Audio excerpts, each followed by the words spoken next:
Señoras y señores, a continuación se dirige a ustedes el señor presidente de la República de Colombia, doctor Gustavo Petro Urrego.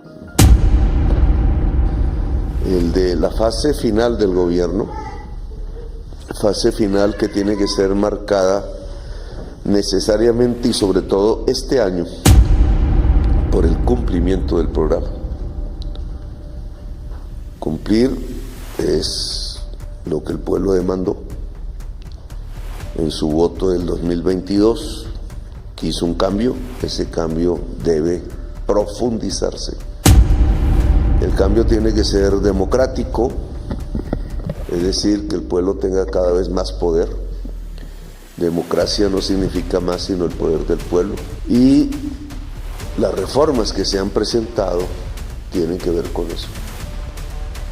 Solo una ha pasado el Congreso y ya piensan tumbarla en la Corte. Y las otras están perversamente estancadas en el Congreso. Luego hay que entender, lo sabíamos desde antes, que el cambio no se produce simplemente porque el pueblo votó, sino que el voto se tiene que pasar a la movilización permanente, porque si no las fuerzas contrarias al cambio lo detienen. Luego, si queremos el cambio, toca derrotar esa resistencia. Y esa resistencia contra el cambio no se derrota sino movilizando el pueblo.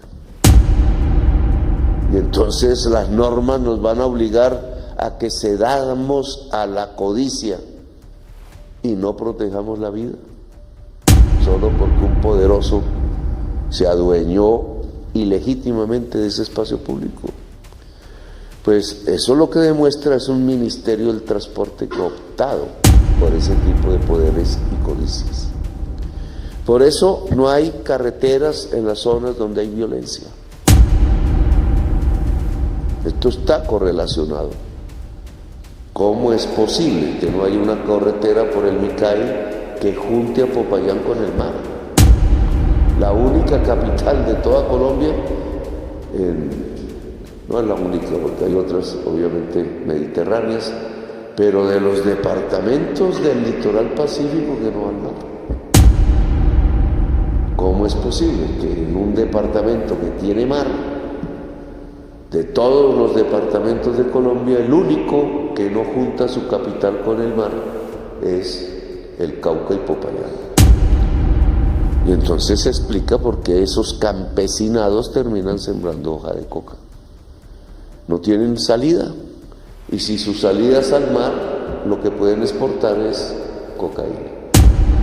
Por eso aparece un pitujo en la prensa, porque es el dueño del puerto de Buenaventura, porque no hicimos las obras que permitiesen que la población excluida dejase de ser excluida.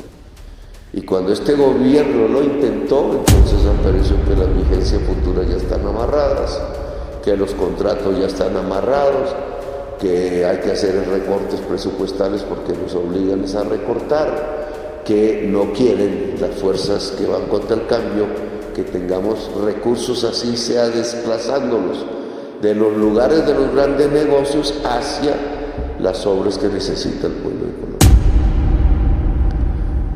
El Ministerio de Transporte está cooptado por los dueños de las concesiones viales del país y manejan funcionarios que no merecen seguir siendo funcionarios. Los grandes proyectos de infraestructura deben ser vigilados y tenemos que recopilar más dinero público para las obras que necesita el pueblo. Y esa es la labor fundamental del Ministerio de Transporte.